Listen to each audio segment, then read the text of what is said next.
बिस्मिल्लाहिर्रहमानिर्रहीम। एक और न्यू वीडियो के साथ अपने कोर्स को कंटिन्यू करते हैं।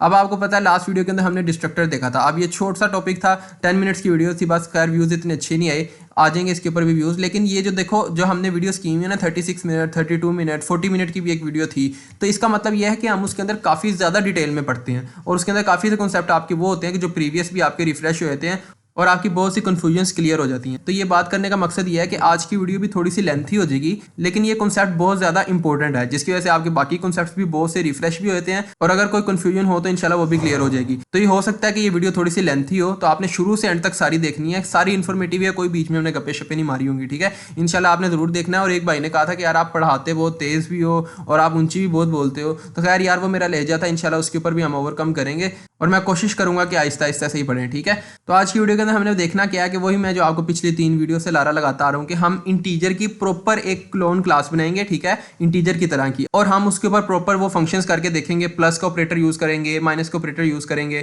खैर आज की पूरी वीडियो के अंदर हम सारा वो तो नहीं कर सकते कि सारे के सारे यूज कर लें। इसको मेरे ख्याल से मैं इसके पार्ट्स बनाऊंगा, फर्स्ट पार्ट, सेकंड पार्ट, तो उसके अंदर हम 1-2 पार्ट के अंदर उसको सारा क्लियर कर लेंगे। लेकिन हम वो सारे फंक्शंस करके देखेंगे जो हम इंटीजर के ऊपर कर रहे होते हैं, प्लस कर रहे होते हैं, माइनस कर रहे होते हैं, उसी के साथ इंक्रीमेंट, डिक्रीमेंट, ये सारा कुछ हम इसके ऊपर करके देखेंगे। तो शुरू करते हैं आज की वीडियो को। और आज की वीडियो के अंदर हम एक कमेंट का टारगेट भी रख लेते हैं कि आपने इसके ऊपर 20 कमेंट्स करने हैं। कोई बड़ी बात तो नहीं है यार, 221 इसके वैसे सब्सक्राइबर्स हैं, व्यूज भी एवरेज 100 तक आ जाते हैं। आपने 20 कमेंट्स करने हैं, ठीक है। कुछ भी कमेंट में कर दो, कोई अप्रिशिएट कर दो या फिर कुछ भी कर दो। एंड पे जाके बेशक कर देना जब आपने वीडियो पूरी देख ली होगी। तो एंड पे अगर आपको वीडियो अच्छी लगी होगी तो आप जरूर अपना रिव्यू वगैरह उधर दे सकते हैं, ठीक है। तो शुरू करते हैं आज की वीडियो को और देखते हैं कि ये सारा कुछ कैसे होता है। अभी मैं क्या करूंगा कि सिंपल मैंने अपना बॉयलर कोड यहाँ पे लिख लिया है। अच्छा, सबसे पहले अब मैं आपको बता देता हूँ ऑपरेटर्स होते क्या हैं। आपको पता है प्लस माइनस इस तरह के सारे इज इक्वल टू वगैरह, ये सारे आपके ऑपरेटर्स हैं। अब जो मेनली दो टाइप्स होती हैं आपके ऑपरेटर्स की। एक तो टाइप होती है जिसको हम कहते हैं यूनिरी ऑपरेटर्स, और इसी के साथ साथ दूसरी टाइप होती है जिसको हम कहते हैं बाइनरी ऑपरेटर्स। अब नाम सुन के आपको इजीली पता लग सकता है कि यूनिरी का मतलब क्या होता है। यूनी मतलब 1, बाइनरी मतलब बाई मतलब 2, ठीक है। अब यूनिरी के अंदर जब भी आप ऑपरेटर का यूज़ करते हैं ना, उसमें आप क्या आते हैं, प्लस को भी आप यूज़ कर सकते हैं यूनिरी ऑपरेटर की तरह, प्लस को यूज़ कर सकते हैं। इसी के साथ साथ आप यूज़ कर सकते हैं माइनस को। इसी के साथ साथ आपका जो बहुत ज़्यादा आप यूज़ करते हैं वो कौन सा होता है, इंक्रीमेंट और डिक्रीमेंट वाला, ठीक है। ये चीज़ आपने बहुत ज़्यादा यूज़ की होगी। और इसी के साथ साथ आपका इज इक्वल टू का जो होता है वो बाइनरी के अंदर आ जाता है। जो आज की वीडियो के अंदर हमने जो देखना है ना, एक ही बाइनरी का देखेंगे, बाकी हम सारे यूनिरी को देखेंगे, क्योंकि जो बाइनरी का इज इक्वल टू है ना, असाइनमेंट ऑपरेटर, वो काफ़ी ज़्यादा इंपॉर्टेंट होता है। सॉरी मैंने ये कीबोर्ड अपना चेंज किया था जिसकी वजह से ये थोड़ा सा मसला हो रहा है। खैर आज की वीडियो के अंदर हमने देखना है कि एक इज इक्वल टू मतलब बाइनरी ऑपरेटर, और इसी के साथ साथ हमने यूनिरी ऑपरेटर्स बाकी अपने देखने हैं। इसके अंदर आपके पास ये भी आ जाता है, नोट आ जाता है, इसके बाद आपका एंड भी आ जाता है, ठीक है। एंड के साथ साथ आपका दूसरा जो आप रेफरेंस सेंड करते हो, ये रेफरेंस के लिए होता है ना। इसी के साथ साथ आपका दूसरा आप पॉइंटर भी यूज़ कर सकते हो, ये वाला ऑपरेटर भी आ सकता है। ये सारे आपके आते हैं। खैर इसको आप सर्च कर सकते हो। मैं आज की वीडियो के अंदर इनको कवर करूंगा और उसके साथ एक आधा कोशिश करूंगा कि इनमें से भी बता दूं, ताकि आप बाकी सारे उसके अकॉर्डिंग आप सेट कर सको। जब आपको लॉजिक समझ आ जाएगी तो आप खुद से भी कर सकते हो। अच्छा, अब इसको थोड़ा सा समझाने के लिए मैं करता हूँ int a is equal to, मैंने कर दिया 5। अब आपके पास ये देखो a इज इक्वल टू 7 है। इसके अंदर कौन सा ऑपरेटर यूज हो रहा है, इज इक्वल टू का। खैर ये तो अभी एक पैरामीटर है ना। मैं यहाँ पे मैं करता हूँ int b is equal to a। अगर मैं इस तरह करूँ ना, तो देखो जब आपने यहाँ पे यूज किया इज इक्वल टू, मैंने आपको बताया इज इक्वल टू क्या है, असाइनमेंट ऑपरेटर आपका बाइनरी ऑपरेटर है, बाइनरी की ब्रांच में से आता है। बाइनरी में और भी बहुत से आते हैं, लेकिन बाइनरी का मतलब मैंने आपको बताया था 2 ऑब्जेक्ट्स, ठीक है। मतलब अब आपको नाम सुन के पता लग रहा है। जब आपने असाइनमेंट ऑपरेटर यूज किया तो उसके लेफ्ट साइड पे भी एक ऑब्जेक्ट पड़ा हुआ है और इसके राइट साइड पे भी एक ऑब्जेक्ट पड़ा हुआ है। जब आप नीचे जाके इस तरह करते हो plus plus sorry minus minus a या प्लस प्लस ए करते हो, तो इसके साथ आपको इस तरह से कोई भी लेफ्ट साइड पे ऑब्जेक्ट देने की जरूरत नहीं पड़ रही। सिर्फ एक ही ऑब्जेक्ट के ऊपर आप ये अपना ऑपरेटर अप्लाई कर पा रहे हो, ठीक है। लेकिन जब आप इसको इस तरह कर दोगे ना, आपने इस तरह कर दिया, इसको आपने खत्म कर दिया और इज इक्वल टू के साथ आपने एक ऑब्जेक्ट यूज करने की कोशिश की, तो आपको एरर आने लग जाएगा, क्योंकि ये आपका बाइनरी ऑपरेटर है। अब ये जो आपका प्लस होता है ना, प्लस यूनिरी प्लस भी होता है और बाइनरी भी होता है। फॉर एग्जाम्पल जब आपने किया, फॉर एग्जाम्पल आप इस तरह भी कर सकते हो ना, ए इज इक्वल टू, और आप कर सकते हो कि माइनस ए, ठीक है। अब यहाँ पे देखो इस ऑपरेटर को भी छोड़ दो, सिर्फ ये वाला ऑपरेटर देखो तो ये कितने ऑब्जेक्ट्स के साथ यूज हो रहा है, सिर्फ और सिर्फ एक ऑब्जेक्ट के साथ, आपके ए के साथ। मतलब जब मैं इसको इस तरह कर देता हूँ फॉर एग्जांपल, तो आपके पास कोई भी एरर नहीं आ रहा। मतलब आप प्लस को यूनिटी तौर पे भी आप यूज़ कर पा रहे हो। लेकिन आप एक तो इस तरह भी तो करते हो ना, int C is equal to, और आप करते हो a प्लस बी, ठीक है। जब आप इस तरह कर पा रहे हो a प्लस बी, सॉरी यार मेरा थोड़ा कीबोर्ड का इशू है, तो अच्छा, जब आप इस तरह कर पा रहे हो ना a प्लस बी, तो इसका मतलब ये है कि आप इसको एज अ बाइनरी भी यूज़ कर सकते हो। अब देखो, जब आप प्लस का साइन यूज़ कर रहे हो तो इसके राइट साइड पे भी एक ऑब्जेक्ट है और लेफ्ट साइड पे भी एक ऑब्जेक्ट है, और आप इसी के ऊपर पूरे के ऊपर ऑपरेशन परफॉर्म करोगे, ठीक है। तो ये होता है आपका यूनिटी और बाइनरी में फ़र्क। खैर, आज की वीडियो के अंदर हमने बाइनरी तो एक ही देखना है, सिर्फ असाइनमेंट ऑपरेटर, क्योंकि ये जब आपने ये यूनिटी ऑपरेटर्स का यूज़ करना है ना, तब आपको ये भी यूज़ में आएगा। इसलिए आज की वीडियो में सिर्फ हम बाइनरी यही देखेंगे, बाकी जो बाइनरी है हम नेक्स्ट वीडियो के अंदर अपने देख लेंगे, ठीक है। तो शुरू करते हैं इस वीडियो को। अब यहाँ से मैं क्या करता हूँ, सबसे पहले आपको बाइनरी ऑपरेटर को बताना है। उसके लिए मैं क्या करूँगा, इंट ए, जब मैं यहाँ पे लिखता हूँ a इज इक्वल टू 5 या 5 लिख देता हूँ, और नीचे जाके मैं क्या कर देता हूँ, int b is equal to a, b is equal to a किया। अब यहाँ पे क्या हो रहा है कि जब भी आप इस तरह लिखते हो ना, तो a की वैल्यू कहाँ पे चले जाती है, b के अंदर। अब यहाँ पे मैं क्या करूँगा, सबसे पहले अपनी एक क्लास बना लेता हूँ। अब मैंने असाइनमेंट ऑपरेटर अपना डिफाइन करना है ना, उसके लिए मैं एक क्लास बना लेता हूँ। अब हमने इंटीजर की बनानी थी, तो मैं इंट तो यूज़ करने से रहा, ठीक है। इस तरह इंट तो नहीं यूज़ करूँगा क्योंकि ये एक कीवर्ड है। तो मैं थोड़ा सा डिफ्रेंशिएट करने के लिए मैं क्या कर देता हूँ, इंटीजर यूज़ कर लेता हूँ, मतलब फुल अपना नेम लिख लेता हूँ। इंटीजर, मेरी क्लास का नेम क्या है, इंटीजर। अब इसके अंदर मैं क्या करता हूँ कि पब्लिक के अंदर ही सब कुछ कर लेता हूँ। अभी मैं प्राइवेट की तरफ नहीं जाऊँगा, वो सारा कुछ आपको पता है, गेटर्स वगैरह बनाने पड़ते हैं। लेकिन पब्लिक के अंदर मैं क्या कर लेता हूँ, पब्लिक के अंदर ही मैं अपनी एक इंटीजर टाइप का एक वैल्यू बना लेता हूँ, ठीक है। इसी के ऊपर मैं सारे अपने ऑपरेशंस परफॉर्म करूंगा। जब भी मैं प्लस ऑपरेटर को करूंगा तो इसी को प्लस करूंगा और इसी को माइनस करूंगा, ये सारा कुछ इसी पे करूंगा, ठीक है। आप इसके अलावा और भी एट्रीब्यूट्स वगैरह लिख सकते हैं। फॉर एग्जांपल, आपने मैट्रिक्स को प्लस या माइनस करना होगा, तो फिर तो आपको सारे मैट्रिक्स के अंदर जितने भी नंबर होंगे उन सारों को प्लस माइनस करना होगा ना। तो खैर, जब आपको कॉन्सेप्ट समझ में आ जाएगा तो तब आप सारों को करके कर सकते हो, ठीक है। अब देखो, जब आप इस तरह करोगे, मैं नीचे जाके अपना एक ऑब्जेक्ट बना लेता हूँ, तो सेम टू सेम इसी को कॉपी करूंगा ना। अब मैंने इसको इस तरह कर लिया कि नीचे सेम जाता हूँ और अपनी इंटीजर का, ये मेरा अपना बनाया हुआ क्लास है इंटीजर, उसका एक ऑब्जेक्ट बना लेता हूँ। और इसको डिफरेंशिएट करने के लिए मैं क्या कर लेता हूँ, i1, ये मेरा हो गया i1, जिसके अंदर मैंने क्या रखवा दिया, 3। अब मुझे इस तरह अगर मैं लिख रहा हूँ इज इक्वल टू 3, तो आपको पता है ये आप पैरामीटर पास कर रहे हो, और किसके अंदर पास कर रहे हो, कंस्ट्रक्टर के अंदर। ये मैंने आपको कंस्ट्रक्टर वाली वीडियो के अंदर बता दिया था। तो इसको करने के लिए मैं क्या कर लूँगा, यहाँ पे अपना कंस्ट्रक्टर भी बना लेता हूँ, पैरामीटराइज्ड कंस्ट्रक्टर। उसके लिए मैंने यहाँ पे लिख लिया इंटीजर, अपनी क्लास का नेम लिख लिया मैंने, ठीक है। और उसी के साथ मैंने ब्रैकेट्स लगा कर और इस अपने कंस्ट्रक्टर को बना लिया। पैरामीटराइज्ड कंस्ट्रक्टर है तो इसके अंदर आपको पता क्या करना होता है कि आपको एक पैरामीटर ले लेना होता है। मैं अब उसके नेम का नहीं ले रहा, वैसे ही मैंने दिस वी लिख दिया और अपनी वैल्यू को सेट कर दिया यहाँ पे किसके अकॉर्डिंग, जो मैंने पैरामीटर लिया था यहाँ पे वी, ठीक है। अब ये जब मैंने पैरामीटराइज्ड कंस्ट्रक्टर बना लिया तो नीचे देखो मेरा एरर भी चला गया। इसने क्या किया कि i1 के अंदर वैल्यू को सेट करके क्या कर दिया है, 3 कर दिया, ठीक है। अब मैं नीचे जाके क्या करना चाहता हूँ, एक और मैं इंटीजर अपना बना लेता हूँ, INTE इंटीजर, और इसकी वैल्यू को मैं क्या कर दूंगा, अभी मैं इसकी वैल्यू को चाहता हूँ कुछ भी ना करूँ। तो जब मैंने इस तरह बनाया तो इसके लिए मुझे डिफॉल्ट कंस्ट्रक्टर भी बनाना पड़ेगा, ठीक है। डिफॉल्ट कंस्ट्रक्टर में मैं क्या कर दूंगा कि मैं सिंपल अपने वैल्यू को 0 कर दूंगा, ठीक है। जब भी आप करते हो, जब मैं इसको वैल्यू को 0 कर देता हूँ, वैसे अभी तो अब 0 मैंने इसलिए किया कि जब आप इस तरह करते हो ना, यहाँ पे आप कोई भी यहाँ पे इंटीजर बनाते हो, इंट सी करते हो और इसके साथ कुछ भी नहीं कर रहे, इस तरह सेम टू सेम ये, तो जब आप इसको इस तरह प्रिंट करवाओगे तो आपके पास क्या आएगा कि 0 आएगा। इसलिए मैंने क्या कर दिया कि जब अपने डिफॉल्ट कंस्ट्रक्टर यहाँ पे मैं कॉल कर रहा हूँ तो मैंने इसकी वैल्यू को पकड़ के क्या कर दिया, 0 कर दिया। अब मैंने करना क्या था कि मैंने इसको करना था i1 is equal to i2, ठीक है, जो मैंने सेम टू सेम ऊपर किया हुआ था, जब मैंने यहाँ पे किया हुआ था int b is equal to a। अच्छा, मैं इसको डायरेक्टली पता है इस तरह क्यों नहीं कर रहा, जब मैं इसको इस तरह करूँगा ना, i2 इज इक्वल टू, अगर मैं करता हूँ i1, ठीक है, सॉरी इसको मैंने यहाँ पे i2 करना था, i2 को i1 के इक्वल करना था। आप जिस मर्जी को कर सकते हो, खैर मैं तो समझा रहा हूँ ना सिर्फ आपको। अगर आप इस तरह कर देते हो ना इसको, i2 is equal to i1, तो इसका मतलब है आप एक कंस्ट्रक्टर को कॉल कर रहे हो। अब ये बाय डिफॉल्ट ने कंस्ट्रक्टर को कॉल कर देगा, और आपको पता है कौन से कंस्ट्रक्टर को कॉल करेगा, कॉपी कंस्ट्रक्टर को, क्योंकि आपने इसके आगे एक ऑब्जेक्ट पास कर दिया। खैर, इसको मैं डिफरेंशिएट करके आपको थोड़ा सा बता दूंगा, लेकिन अभी के लिए आपने क्या किया, i2 के अंदर आपने कुछ भी नहीं रखवाया और आपने असाइनमेंट ऑपरेटर का यूज करते हुए आपने क्या कर दिया, i2 is equal to i1। अब असाइनमेंट ऑपरेटर को मैं ऊपर बना लेता हूँ। अभी के लिए यहाँ पे वही कॉल कंस्ट्रक्टर कॉल हो रहा है। मैं आपको फिर से ये बात बता रहा हूँ क्योंकि दोनों का ऑलमोस्ट जो काम है ना वो एक ही है। जब आप कॉपी कंस्ट्रक्टर कॉल करते हो तो वो भी आपकी सारी वैल्यूज को कॉपी कर देता है, और इसी तरह असाइनमेंट ऑपरेटर का भी यही मतलब कि आपने दूसरे ऑब्जेक्ट की वैल्यू को पकड़ के इसकी वैल्यूज में रखवा दिया। खैर, अभी मैं इस ऑपरेटर को डिफाइन करता हूँ। जब हम पुराने वीडियो स्टूडियोज वगैरह में देखते हैं उसके अंदर आपको कॉपी कंस्ट्रक्टर को इस तरह यूज करने में आपको एरर्स आते हैं, इसलिए आपको इस ऑपरेटर को डिफाइन करना पड़ता है। खैर, जो मेरा लेटेस्ट है, लेटेस्ट तो नहीं है, खैर 2022 है, तो उसके अंदर मुझे एरर देखने को तो नहीं मिला, लेकिन फिर भी मैं क्या कर लूँगा कि अपने इसको डिफाइन कर लूँगा अपने ऑपरेटर को, ठीक है। उसके लिए मैं क्या करूँगा, देखो अब मुझे इसके अंदर रिटर्न तो कुछ भी नहीं करना,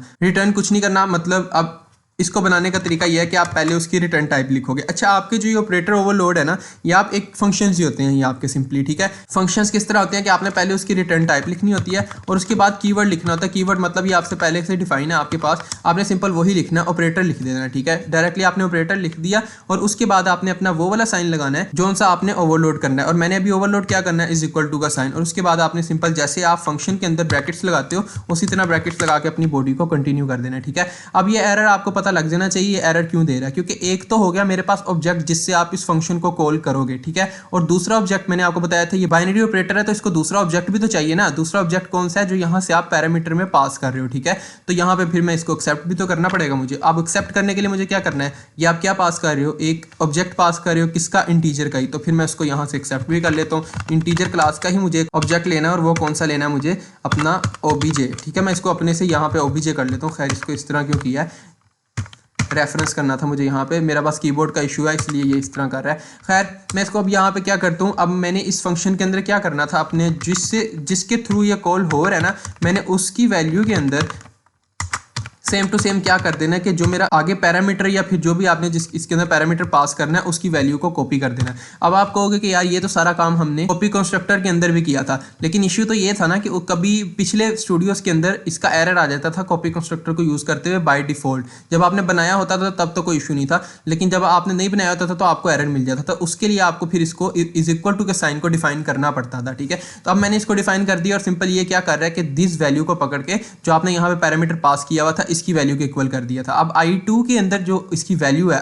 i2 की वैल्यू इस वक्त यहाँ पे क्या थी, 0 थी, और जब यहाँ पे आके मैं i1 की वैल्यू i2 के अंदर शिफ्ट करूंगा ना, तो इसका मतलब ये है कि i2 की वैल्यू भी क्या हो जाएगी, 3 हो जाएगी। i2 इज इक्वल टू, इसका मतलब ये है कि ये i2 कॉल कर रहा है, ठीक है, फंक्शन को i2 कॉल कर रहा है और इसके अंदर पैरामीटर कौन सा जा रहा है, i1। इसको आप सिंपल इस तरह भी समझ सकते हो, ये इस तरह हो रहा है काम कि i2 डॉट और इसके आगे फंक्शन था ना, मैंने आपको क्या बताया था, वो फंक्शन का नेम है एक तरह का, ये ऑपरेटर इज इक्वल टू, ये आपने उस फंक्शन को कॉल कर दिया और उसके अंदर आपने पैरामीटर पास करना है और वो आपने पैरामीटर कौन सा पास कर दिया, i1, ठीक है। सेम टू सेम ये क्या चीज है कि जो आपने यहाँ पे ये की है, मैंने आपको बता दिया था कंस्ट्रक्टर वाली वीडियो के अंदर कि आप पैरामीटर को इस तरह भी पास कर सकते हो। खैर अभी इसको मैं कमेंट आउट कर देता हूँ और इधर ही लिखा रहने देता हूँ ताकि आपको समझ आ जाए इसको साथ साथ। अब मैं क्या करूंगा कि यहाँ पे सी आउट करवा लेता हूँ अपने i2 की वैल्यू को, और i2 की वैल्यू को मैं सी आउट करवाने के लिए क्या कर देता हूँ, यहाँ पे थोड़ा सा गैस लिख देता हूँ और उसके बाद मैं क्या कर दूंगा, i2 डॉट वैल्यू करके मैं इसको प्रिंट आउट करवा के एंडल लगा देता हूँ। अब अगर मैं इसको आपको प्रिंट करवा के दिखाता हूँ, एंडल की स्पेलिंग गलत हो गए हैं, मैं इसको अगर रन करके आपको दिखाता हूँ कि मेरे पास क्या वैल्यू आ रही है, तो आप देख सकते हो कि मेरे पास क्या वैल्यू आ गई है, जो मेरी i1 की वैल्यू थी, और वो किस लिए हुई है कि यहाँ से आपने इसको सेट करवा दिया था। अच्छा अब मैं आपको एक चीज़ दिखाता हूँ कि अगर मैं इसको नहीं करता, यहाँ पे जो मैंने अभी आपको बताया था कि कॉपी कंस्ट्रक्टर से थोड़ा सा डिफरेंट हो जाता है ये, वो किस तरह की, अगर मैं इसको कमेंट आउट कर देता हूँ और इसके आगे मैं लिख देता हूँ i2 इज इक्वल टू और आपने कर दिया i1। जब आप इस तरह कर रहे हो ना, तो यहाँ पे क्या हो रहा है, आपका कॉपी कंस्ट्रक्टर कॉल हो रहा है, ठीक है, कॉपी कंस्ट्रक्टर, ठीक है। यहाँ पे कॉपी कंस्ट्रक्टर आपको पता था जब आपने यहाँ पे इज इक्वल टू करके किया था तो यहाँ पे क्या हो रहा था, पैरामीटराइज कंस्ट्रक्टर आपका कॉल हो रहा था। अगर मैं इसको अब आपको रन करके दिखाऊंगा ना, तो आपके पास सेम वही आंसर आएगा जो मैंने पहले अपना निकाला था, तो वो क्या था, 3 आंसर आ रहा था। देखो अभी भी मेरे पास वही आ रहा है, लेकिन फॉर एग्जाम्पल अब मैं यहाँ पे जाकर आपको थोड़ा सा और समझाने के लिए अगर मैं कर देता हूँ +2 अगर मैं यहाँ से कर देता हूँ, तो देखना यहाँ पे मेरी वैल्यूज़ क्या चेंज होंगी, वह मेरी वैल्यूज़ चेंज नहीं होंगी। क्यों? क्योंकि यहाँ पे मैंने आपको बता दिया क्या कॉल हो रहा है, कॉपी कंस्ट्रक्टर, ठीक है। अगर यहाँ पे आपने पुराने विजुअल स्टूडियो के अंदर अपने इसको डिफाइन किया, कॉपी कंस्ट्रक्टर नहीं बनाया, तो हो सकता है कि आपकी वैल्यू वही आ जाए कि जो भी आपकी पहले से वैल्यू थी उसके अंदर प्लस हो जाए। लेकिन अभी मेरे पास क्या होगा, यहाँ पे कॉपी कंस्ट्रक्टर कॉल होकर जो कि बाय डिफॉल्ट बना, मैंने आपको ये चीज़ पहले पिछली वीडियोस के अंदर दिखा दी हुई है कि बाय डिफॉल्ट आपका होता है। जब आप इसको अब रन करोगे तो आपके पास वही वैल्यू आएगी जो मेरे पास पहले आ रही थी, वो क्या थी, 3 थी। और अगर मैं इसको इस तरह कर देता हूँ, इसको मैं यहाँ से क्या कर देता हूँ, क्लियर कर देता हूँ, और यहाँ पे जाकर अगर मैं अपने जो मैंने असाइनमेंट ऑपरेटर यूज़ किया था इस तरह करके अगर मैं अब इसको कॉल करता हूँ ना, तो इसके अंदर पता क्या होगा कि मेरे पास +2 वैल्यू हो जाएगी। अब ये +2 क्यों हुई है, आपको समझ आ गया ना कि देखो यहाँ पे जब मैंने क्या कर दिया था +2, तो आपको एक चीज़ मैंने ये समझाना चाहिए कि यहाँ पे आपका कॉपी कंस्ट्रक्टर कॉल हो रहा था, और जब आप इसको अलहदा से जाके नीचे जाके कर रहे थे ना, तो इसका मतलब था आपने क्या कर दिया, यहाँ पे असाइनमेंट ऑपरेटर का यूज़ कर लिया। अब इससे पता क्या हुआ है कि जब आप इसको बार बार करते हो ना यहाँ पे कॉपी कंस्ट्रक्टर, तो आपको मैंने एक चीज़ दिखा दी थी उस वीडियो के अंदर कि कंस्ट्रक्टर के थ्रू आपकी पिछली वैल्यूज सारी क्या हो जाती हैं, रीसेट हो जाती हैं। तो जब आप इस तरह कर रहे थे तो इसकी वैल्यूज तो रीसेट नहीं हो रही। फॉर एग्जाम्पल आपके पास इधर और भी एट्रीब्यूट्स पड़े होते हैं और आपने और किसी को चेंज नहीं था करना, सिर्फ सिर्फ और सिर्फ अपनी वैल्यू को चेंज करना था। तो आप इसके थ्रू कर सकते हो। हाँ यार, आप तो ईजिली कर सकते हो। ठीक है, ये आपका हो गया असाइनमेंट ऑपरेटर। ठीक है, तो अब हमने दूसरी चीज़ क्या करनी थी। असाइनमेंट ऑपरेटर तो हमारा बहुत बेसिक सा था, हमने इसको ज़रूर करना था। इसको थोड़ा सा डिटेल में और देख लेंगे शायद नेक्स्ट वीडियो के अंदर। खैर, आपको इतनी चीज़ समझ आ गई कि आपका असाइनमेंट ऑपरेटर यूज़ क्यों होता है। फॉर एग्जाम्पल, अब मैंने अगर इसको इस तरह करना है, अब मेरा क्या गोल है कि मैं क्या करना चाह रहा हूँ कि I2 मतलब मेरा जो एक है इंटीजर, उसके अंदर मैं क्या करना चाह रहा हूँ, प्लस प्लस ऐसे करना चाह रहा हूँ प्लस आई। अब इसका क्या मतलब है, प्लस आई या माइनस आई, ये यूनिटी प्लस और माइनस है। अब इसका क्या मतलब होता है, मैं आपको पहले करके दिखा देता हूँ आपको। इस सारे को भूल जाए, नीचे वाले को अभी सिर्फ इधर वापस आए अपने पुराने इंटीजर के ऊपर जिसको हम अभी क्लोन कर रहे हैं। ठीक है, अगर मैं इसको इस तरह करता हूँ ना, इंट बी, और इसको पहले मैं सी आउट भी करवा के दिखा देता हूँ आपको।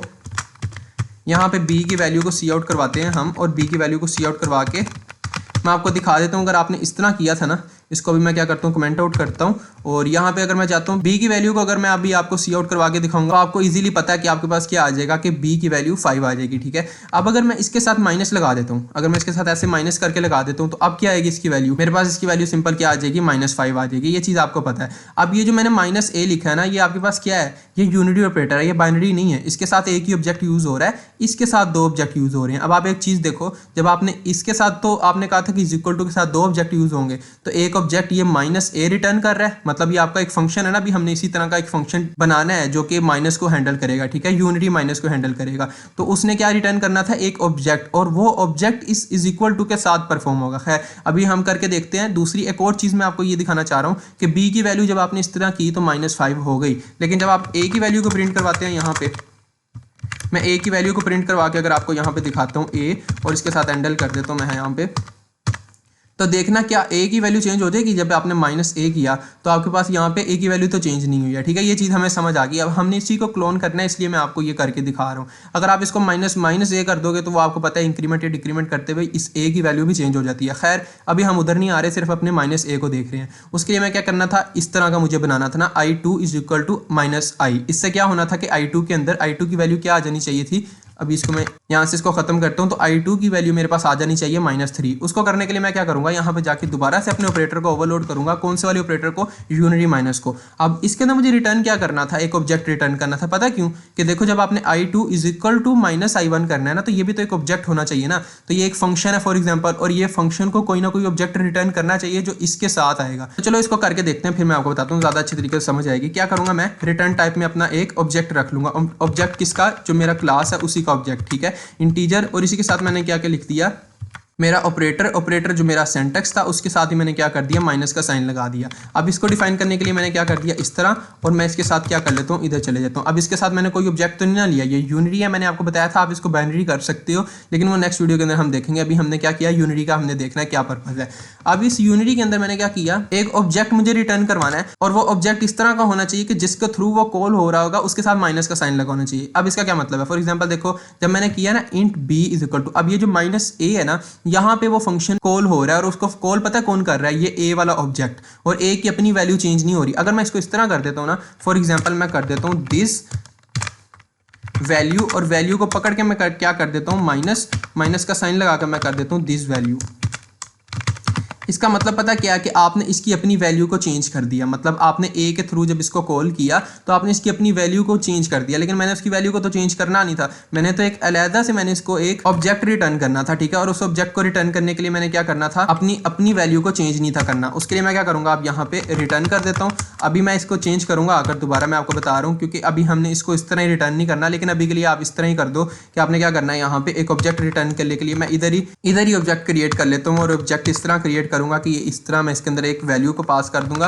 और वो वैल्यू कौन सी थी, कि जो मैं जिसके थ्रू कॉल कर रहा हूँ उसके साथ नेगेटिव आना चाहिए था। नेगेटिव का साइन लगाया, और इसके साथ मैंने दिस करके इसके साथ मैंने क्या कर दिया, वैल्यू। अब जो मेरे पास वैल्यू आएगी ना यहाँ से, जिसके थ्रू मैंने इसको कॉल किया होगा, उसके माइनस का साइन लगा के उसका एक ऑब्जेक्ट बना लेगा, और ये पैरामीटराइज्ड कंस्ट्रक्टर के थ्रू जो ऑब्जेक्ट रिटर्न कर रहा है ना, उसकी वैल्यू क्या हो जाएगी, -दिस वैल्यू। अब इसको करने का तरीका, आप इसको अगर इस तरह नहीं आपको समझ आ रही तो आप इस तरह कर लो कि यहाँ पे आपने क्या किया, इंटीजर का आपने एक ऑब्जेक्ट बना लिया। ऑब्जेक्ट बनाने के लिए आपने टेम्प का नाम दे दिया उसको, और उसके अंदर आपने ये सारा कर दिया काम कि आपने इस सारे को पकड़ के, मैं इसको यहाँ से कट कर लेता हूँ और यहाँ पे जाके इसको पेस्ट करता हूँ, और पेस्ट करके मैं अब इसको रिटर्न करवा लूँगा। ये सेम टू सेम वही काम है जो आपने पहले किया था, ठीक है। मैं इसको इस तरह कर लिया। अब आपके पास क्या होगा कि जब आपका ये टेम्प रिटर्न करेगा तो उसकी वैल्यू क्या होगी, उस टेम्प की जो रिटर्न हो रहा है उसकी वैल्यू क्या होगी कि वो जिसके थ्रू कॉल किया गया होगा उसकी माइनस वैल्यू होगी। अब यहाँ पे मैं नीचे जाता हूँ तो मैं यहाँ पे जाके अगर इस तरह करूँगा ना I2, अब इधर आपको एक एरर फेस करने को मिलेगा। वो एरर मैं बताता हूँ क्या है। देखो अब यहाँ पे I2 का एरर आपको मिल रहा है कि जब I2 के अंदर -1 किया, अब आपका इसको इस तरह ही समझ लो कि आपने इस तरह किया कि I1, जब आपने इसको -I1 किया ना, जब आपने इस तरह करना था तो आपको एक एरर मिल रहा था। अब आप इसको इस तरह ही समझ लो कि आपने इसको इस तरह करना है कि I1 डॉट, और इसके अंदर आपने क्या करना है, इसका ऑपरेटर जो आपने ऑपरेटर माइनस का लगाया था उसको कॉल करना है, ठीक है। तो अब देखो जब आपने इस तरह किया ना तो ये क्या रिटर्न कर रहा था, आपको एक ऑब्जेक्ट रिटर्न कर रहा था, ठीक है। और अब अगर मैं जाता हूँ, इसने एक ऑब्जेक्ट रिटर्न किया तो इज इक्वल टू को तो दोनों ऑब्जेक्ट्स मिल गए, लेकिन एक मसला यहाँ पे ये आ रहा है कि देखो जब आपने ये इज इक्वल टू का यूज़ किया था ना तो यहाँ पे जो ऑब्जेक्ट आपने लिया था वो ऑब्जेक्ट नहीं था, वो ऑब्जेक्ट का रेफरेंस था, ठीक है। अगर आपने पॉइंटर्स पढ़े तो आपको ये चीज़ समझ आ गई होगी कि यहाँ पे ऑब्जेक्ट का रेफरेंस चाहिए उसको, ना कि एक ऑब्जेक्ट चाहिए। तो अब इसको सोल्व करने के लिए मैं क्या करूँगा कि सिंपल इसको मैं एक पॉइंटर बना के रिटर्न करूँगा। जब भी मैं इसको क्या करूँगा, एक पॉइंटर बना के रिटर्न करूँगा तो यहाँ पे जाके वो क्या हो जाएगा कि उसका रेफरेंस बन जाएगा। फॉर एग्जाम्पल अब मैंने यहाँ पे किया कि ये मेरा माइनस का है, यहाँ पे मैंने जो अपना टेम्प बनाया। अब आपको पता है एक पॉइंटर बनाने के लिए आप क्या करते हो, फॉर एग्जांपल अगर मैं अपने इंटीजर का पॉइंटर बनाता था तो उसके लिए क्या करता था कि मैं इस तरह करके टेम्प करता था और उसके साथ में न्यू का कीवर्ड यूज़ करके उसको इंटीजर का इस तरह करता होता था, ठीक है। इसी तरह करता था ना। तो अगर मैंने अपना एक और टेम्प बनाना है, ये मेरा टेम्प बन गया इंटीजर का, लेकिन मैंने तो इंटीजर का नहीं बनाना, मैंने किसका बनाना है, अपने ही ऑब्जेक्ट का। तो उसके लिए मैं क्या करता हूँ कि इंटीजर क्लास का अपना नेम लिखता हूँ, ठीक है, और उसके साथ में अपना ये वाला साइन लगा के जो मेरा पॉइंटर का साइन होता है टेम्प कर दिया, और इज इक्वल टू न्यू का कीवर्ड यूज करके मैंने अपना वही बना लेना है, और इंटीजर अपनी वही क्लास का नेम लिखकर मैंने अपना ये एक ऑब्जेक्ट बना लिया, ठीक है। अब इसके अंदर मैंने पास क्या करना था, वही वाला काम। यहाँ पे मैंने क्या पास करना था, नेगेटिव वैल्यू पास करनी थी दिस के साथ जो मेरा जिसके थ्रू कॉल हो रहा था उसकी।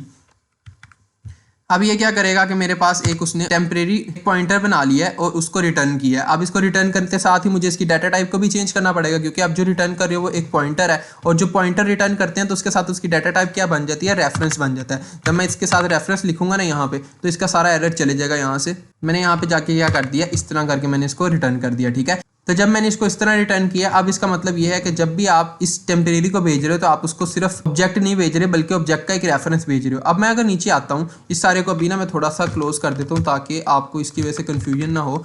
मैं इसको इस तरह करता हूँ, इसको थोड़ा सा सेपरेट करके लिख देता हूँ, ठीक है। अब यहाँ भी आप देखो कि आपका वो एरर चला गया। अब मैं इसको थोड़ा सा आसान करने के लिए इस तरह कर दूँ, ये चीज़ आपको समझ आ गई हुई है ना। वैसे अब मैं इसको इस तरह कर दूं, क्या इसको आसान करने के लिए कि I1 कर देता हूं, तो इसका मतलब भी तो वही है ना, उसने एक फंक्शन कॉल किया माइनस के साथ। जब वो अच्छा इधर से वो कोड रन कर रहा है, आपने देखना है राइट साइड से वो कोड रन करना शुरू करेगा। जब उसने इसको रन करना है ना, ये एक फंक्शन है, ठीक है, -I1 यूनिटी ऑपरेटर का एक फंक्शन है, और वो क्या रिटर्न कर रहा है, आपके पास एक नया ऑब्जेक्ट रिटर्न कर रहा है जिसकी वैल्यू क्या है, जो जिसके थ्रू आपने कॉल किया है ना उसकी माइनस वैल्यू है। फॉर एग्जाम्पल आपने किसके थ्रू कॉल किया, I1, उसकी वैल्यू क्या थी 3, और जब उसने एक रिटर्न किया नया ऑब्जेक्ट तो उसकी वैल्यू क्या बन गई है, -3। अब देखो I2 इज इक्वल के थ्रू जब उसने इसको कॉल किया ना तो उसके आगे उसको क्या मिला, एक ऐसा ऑब्जेक्ट जिसकी वैल्यू क्या थी, -3 हो गई हुई थी। अब अगर जाके मैं I2 की वैल्यू को प्रिंट करके देखूंगा तो मेरे पास क्या आ जाएगा, -3 लिखा हुआ आ जाएगा, ठीक है। तो ये देखो मेरे पास I2 की वैल्यू क्या आ गई है, -3। अब इसी तरह आप प्लस के ऑपरेटर को भी कर सकते हो, खैर वो आपका होमवर्क है, आप उसके लिए करो। मैं इसके साथ अगर प्लस कर देता हूँ और यहाँ पे मेरे पास माइनस होगा तो आप देखना कि आपके पास कोई भी चेंज नहीं होगा, क्योंकि जब आप प्लस को अगर माइनस के साथ मल्टीप्लाई करते हो तो आपके पास क्या होता है कि आपका साइन चेंज नहीं होता, आपके पास सेम वही साइन रहता है। तो खैर आपके पास ये नहीं होगा, आपके पास कोई भी साइन चेंज नहीं हुआ, जो आपका -5 था बी के अंदर भी आपका वही आ गया, ठीक है। बी की भी वैल्यू -5 है और ए की भी। ये आपका होमवर्क है, आपने सेम टू सेम इसी तरह करना है कि आपने इस तरह का प्लस का भी बनाना है, ताकि आप जब इसको नीचे जाके इस तरह करो ना, आप इसको इस तरह कर दो अगर +I1 तो आपका इधर एरर नहीं आना चाहिए, क्योंकि आपने उसको ओवरलोड कर लिया होगा, ठीक है। मैंने इसका माइनस का बना दिया है। अच्छा एक और चीज़ है, आप एक और होमवर्क करके देखना कि जब आप इसको माइनस ऐसे करो ना तो यहाँ पे तो इसकी वैल्यू चेंज नहीं हो रही थी, लेकिन आप इसको इस तरह करना कि आपने इसकी वैल्यू भी चेंज कर देनी है। फॉर एग्जांपल जब आप इसको कॉल करो तो इसकी अपनी वैल्यू भी चेंज हो गई, और नीचे जाके जब आप I1 की वैल्यू को प्रिंट आउट करो तो उसका भी क्या हो जाए, -3 बन गया और 3 ना रहे, ठीक है। ये था आपका यूनिटी माइनस। यूनिटी प्लस का मैंने आपको होमवर्क दे दिया, ठीक है, वो आप खुद ही कर लोगे, आपको समझ आ गई अच्छे तरीके से, आपने वो खुद ही कर लेना है। अब हमारे पास क्या हुआ है कि हमने इस प्लस और माइनस दोनों को कवर कर लिया, ठीक है। अब हमने क्या करना है, इस इंक्रीमेंट और डिक्रीमेंट को देखना है। उसको करने के लिए क्या होता है, पहले मैं आपको इंटीजर में दिखा देता हूं कि ये काम क्या करते हैं।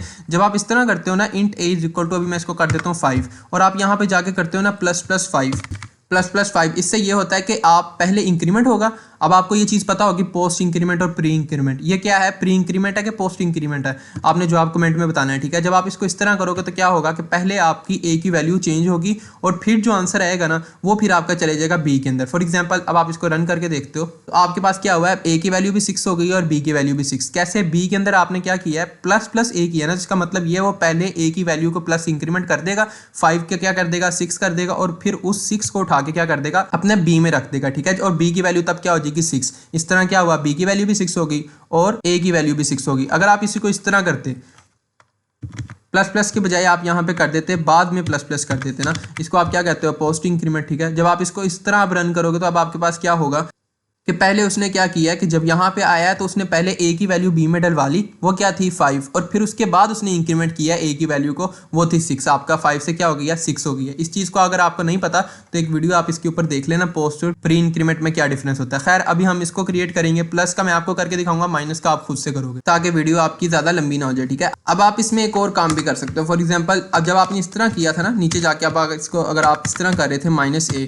तो आपका ये एरर तो कोई नहीं शो कर रहा था, लेकिन आप इसको, लेकिन ये आपका कर भी कुछ नहीं रहा था। फॉर एग्जांपल जब आपने इसके अंदर रिटर्न ही कुछ नहीं किया, आपने ए की वैल्यू खुद चेंज तो कुछ की नहीं थी, तो आपका कर कुछ नहीं रहा था। लेकिन अगर आप इसको इस तरह कर देते हो ना, आप इसको प्लस प्लस ए कर देते हो, इसका मतलब ये है कि आप ए की वैल्यू को तो चेंज कर रहे हो, ठीक है। रिटर्न भी आप कुछ कर रहे हो लेकिन आपने उसको कहीं पे स्टोर नहीं करवाया, मतलब आप इस तरह नहीं कर रहे int C is equal to, आपने इस वैल्यू को कहीं पर रखवाया नहीं है। इसका मतलब क्या है कि जब मैं इसको इस तरह लिखूंगा ना प्लस प्लस ए, तो वो इसकी वैल्यू को भी चेंज कर देगा। तो अब मुझे इसका क्या करना पड़ेगा, रिटर्न टाइप क्या बनानी पड़ेगी जब मैं इसको ऑपरेटर ओवरलोड करूंगा।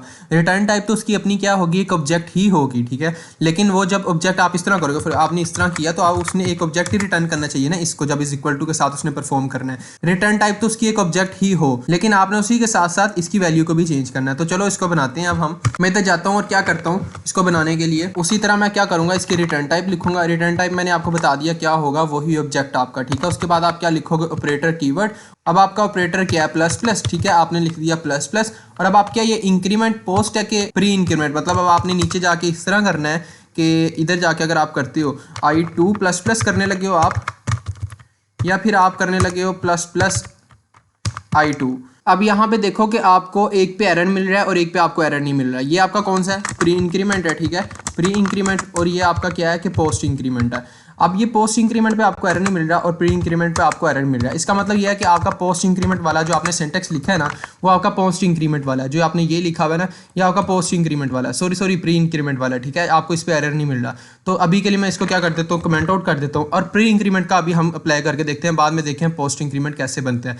प्री इंक्रीमेंट में आपको पता है क्या होता है कि अगर मैं इसको इस तरह लिखूंगा, फॉर एग्जाम्पल अगर मैं इसको इस तरह लिखूंगा कि इंटीजर में एक अपनी क्लास बना लेता हूँ, ठीक है, इंटीजर i3 करता हूँ यहाँ पे, i3 इज इक्वल टू, और इसके अंदर मैं इस तरह करना चाह रहा हूँ। तो इसका मतलब ये है कि पहले आप i2 की वैल्यू को चेंज करो, मतलब जो i2 की वैल्यू है, अभी मैं i2 की वैल्यू क्या कर देता हूँ, इज इक्वल टू कर देता हूँ यहाँ पे 2, इज इक्वल टू यहाँ पे कर देता हूँ 4। इसका मतलब ये है कि पहले आप i2 की वैल्यू को क्या कर दो, 4 है तो इसको कर दो 5 और फिर 5 पकड़ के i3 में डलवा दो। इसको बनाने के लिए मैं क्या करूंगा, यहाँ पे जाऊंगा जिसके थ्रू वो कॉल हो रहा है। ये किसके थ्रू कॉल हो रहा है, i2 के थ्रू, ठीक है, i2 के थ्रू ये कॉल हो रहा है, ठीक है। अब आपने i2 की वैल्यू को क्या करना है, पहले आपने i2 की वैल्यू को चेंज करना है और उसके लिए आप क्या कर दोगे,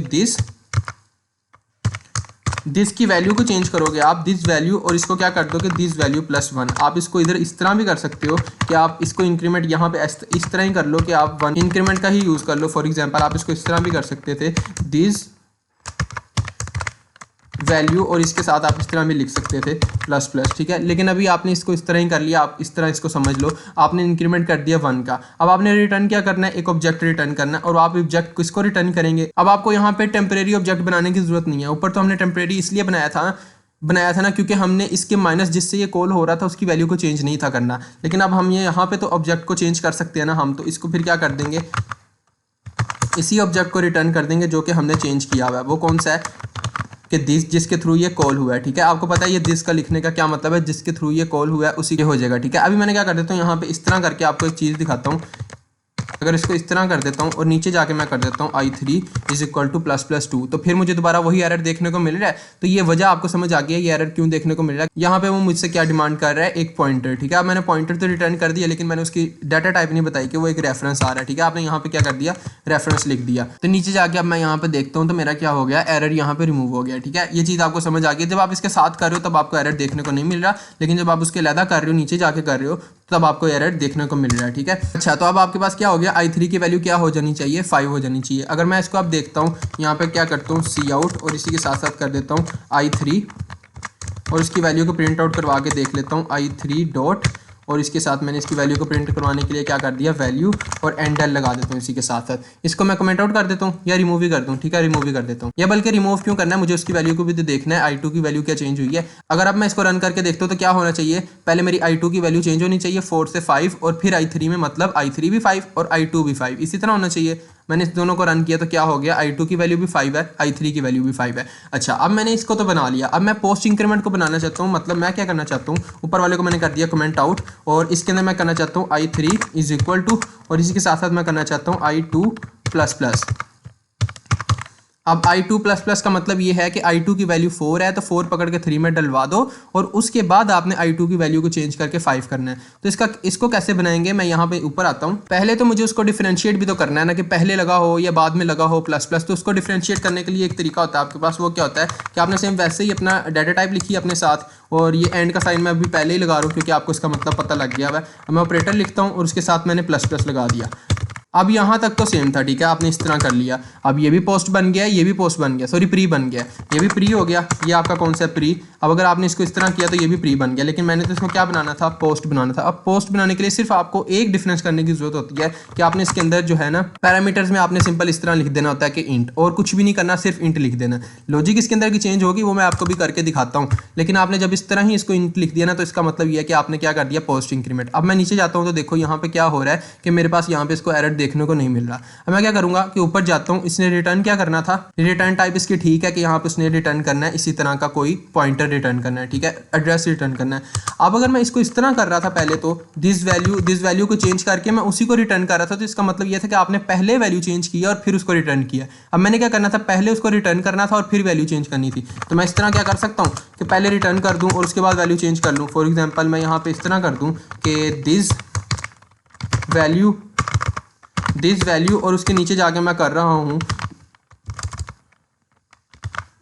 दिस, और इसकी वैल्यू को प्लस प्लस कर रहा हूँ। क्या इस तरह हो सकता है? अगर आपने थोड़ी सी भी पीएफ पढ़ी है तो आपको ये चीज़ पता होगी कि जब आप पहले से रिटर्न कर देते हो, इसको खैर बाद में ऑब्जेक्ट बना लेना, मैं आपको सिर्फ कॉन्सेप्ट बता रहा हूँ कि जब आप इसको पहले से रिटर्न कर देते हो तो इसका तो कोई मकसद ही ना रह गया, तो ये तो आपका एग्जीक्यूट होगा ही नहीं। तो हमने क्या करना है, इसको सोल्व करने के लिए मैं करूँगा कि यहाँ पे एक टेम्परेरी तौर पर अब दोबारा से मुझे टेम्परेरी ऑब्जेक्ट बनाने की जरूरत पड़ गई है, और आपको पता है टेम्परेरी ऑब्जेक्ट कैसे हम बनाते हैं। आपने क्या किया, वही डाटा टाइप अपनी लिखी इंटीजर, उसके साथ आपने कर दिया टेम्प, और टेम्प इज इक्वल टू आपने क्या कर दिया, न्यू टेम्प। अब हमने इसको रिटर्न करना है, न्यू टेम्प नहीं सॉरी इंटीजर, ठीक है, न्यू इंटीजर। और आपने इसके अंदर क्या पास कर दिया, वो भी मैं आपको बताता हूँ क्या पास करना है। खैर ये आपको एरर इसलिए दे रहा है कि आपने इसको पॉइंटर नहीं बनाया, इसको मैं पॉइंटर बना देता हूँ। और अब मुझे इस टेम्परेरी को रिटर्न करना है। अब टेम्परेरी की क्या ओरिजिनल वैल्यू मैं रखूँगा, टेम्परेरी को रिटर्न कर दिया, ठीक है। अब टेम्परेरी की ओरिजिनल वैल्यू मैं क्या रखूँगा कि जो आपने जिसके थ्रू उसको कॉल किया होगा ना, वही उसकी वैल्यू हो जाएगी। फॉर एग्जांपल मतलब आपने किसके थ्रू कॉल किया, अभी आपने यहाँ से देखो आपने i2 के थ्रू कॉल किया, तो i2 के थ्रू जब आपने इसको कॉल किया तो क्या हो जाएगा कि 4 की वैल्यू ही टेम्परेरी के अंदर चले जाएगी,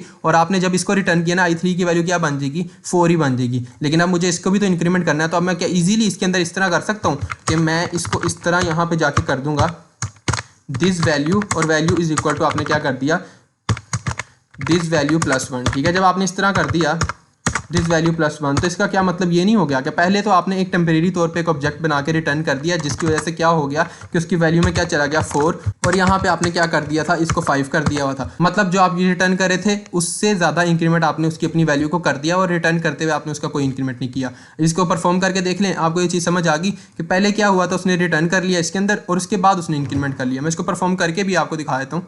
अगर अब मैं इसको रन करूँगा ना, तो देखना i2 की वैल्यू मेरे पास क्या आ गई है, 5 आ गई है, और i3 की वैल्यू मेरे पास 4 आ गई है। जब i3 के अंदर आपने i2 की वैल्यू प्लस प्लस करके डाली, तो पहले उसने क्या किया, i2 की जो ओरिजिनल वैल्यू थी ना 4, उसको i3 में रखवा ली, और उसके बाद i2 की वैल्यू को इंक्रीमेंट किया। तो ये आपका हो गया पोस्ट इंक्रीमेंट। दो काम आपने किए सिर्फ, वो क्या कि आपने थोड़ा सा सेंटेक्स चेंज किया, उसके लिए क्या कर दिया कि आपने इसके अंदर इंटीजर डाल दिया। तो इन दोनों को आपने डिफरेंशिएट भी तो करना था ना, उसके लिए आपने क्या कर दिया, इसके पैरामीटर में इंटीजर डाल दिया, और आपकी थोड़ी सी लॉजिक चेंज होगी। लॉजिक को आप दोबारा से इस तरह में इधर पोस्ट करें और इसकी लॉजिक को देखें, फिर आपको आराम से समझ आ जाएगी कि आपने प्री इंक्रीमेंट में ये क्यों किया है और पोस्ट इंक्रीमेंट में ये क्यों किया है। मैं दोबारा से इसका बता देता हूँ कि आपने टेम्परेरी तौर पे इसको इसलिए रिटर्न किया है क्योंकि आपको उसकी वैल्यू को पहले चेंज नहीं था करना, पहले आपको उसकी सेम वैल्यू रिटर्न करनी थी। आप इसको सेम वैल्यू रिटर्न करनी थी, आप डायरेक्ट तो नहीं ना कर सकते थे this dot value. For example मैं इस तरह जो पहले गलती कर रहा था उसका भी बता ही देता हूँ आपको कि वो गलती क्या थी, कि अगर आप इसको दिस डॉट वैल्यू कर देते हैं तो ये आपका क्या ऑब्जेक्ट है, नहीं ना, आपको तो एक ऑब्जेक्ट रिटर्न करना था क्योंकि आपने नीचे असाइनमेंट ऑपरेटर लगाया हुआ था। तो उसके लिए आपने क्या किया हुआ था, यहाँ पे टेम्परेरी वेरिएबल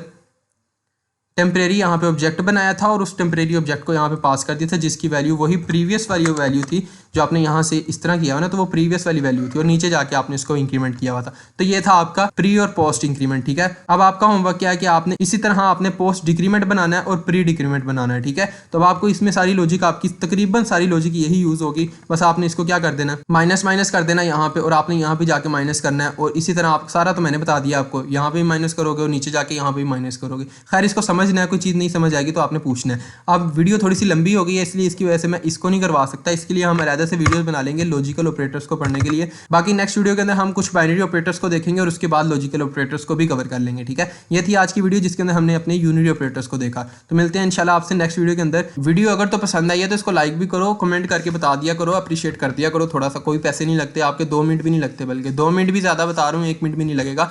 आप इसको लाइक वगैरह कर देना। और आज की वीडियो के अंदर मैंने थोड़ी सी कोशिश की है अपनी आवाज़ भी थोड़ी डाउन रखूँ और थोड़ा सा आहिस्ता आहिस्ता करके पढ़ाऊँ ताकि सब कुछ ज़्यादा क्लियर तरीके से, क्योंकि ये एक इंपॉर्टेंट कॉन्सेप्ट है और इसमें सारे बच्चे कंफ्यूज भी बहुत ज़्यादा हो जाते हैं। तो इसकी वजह से मैंने थोड़ा आहिस्ता आहिस्ता पढ़ाया है और इसको थोड़ी सी वीडियो भी लंबी हो गई है जिसकी वजह से, लेकिन ये सारी की सारी वीडियो आपकी बहुत ज़्यादा इंपॉर्टेंट है, ठीक है। नेक्स्ट वीडियो के अंदर हमने बाइनरी ऑपरेटर्स देखने हैं। अगर तो वीडियो पसंद आई है इसको आगे अपने दोस्तों वगैरह के साथ भी शेयर किया करो। और आज की वीडियो के अंदर हमने एक टारगेट भी रखा हुआ है कमेंट्स का, तो वो भी आप पूरा कर लेना प्लीज़, ठीक है, ताकि थोड़ी सी अप्रिसिएशन मिले और मैं आगे भी इसको कंटिन्यू कर सकूँ, ठीक है। वीडियो थोड़ी सी लेट ज़रूर हो जाती है क्योंकि मैं भी थोड़ा सा बिजी होता हूँ, लेकिन ये है कि आपको वीडियो देखें पूरी डिटेल में वीडियो मिली है। अब ये वीडियो एक दिन में बनी है, एक दिन में इसने एडिट होना है और फिर मैंने इसको पोस्ट करना है, तो काफ़ी ज़्यादा एक टाइम कंज्यूमिंग होता है। तो ठीक है, इंशाल्लाह मेरी कोशिश होगी कि नेक्स्ट वीक से पहले बाइनरी ऑपरेटर्स की भी लगा दूँ, नहीं तो इंशाल्लाह नेक्स्ट वीकेंड में तो ज़रूर लगा ही दूंगा। तो मिलते हैं आपसे इंशाल्लाह नेक्स्ट वीडियो के अंदर। अल्लाह हाफिज़।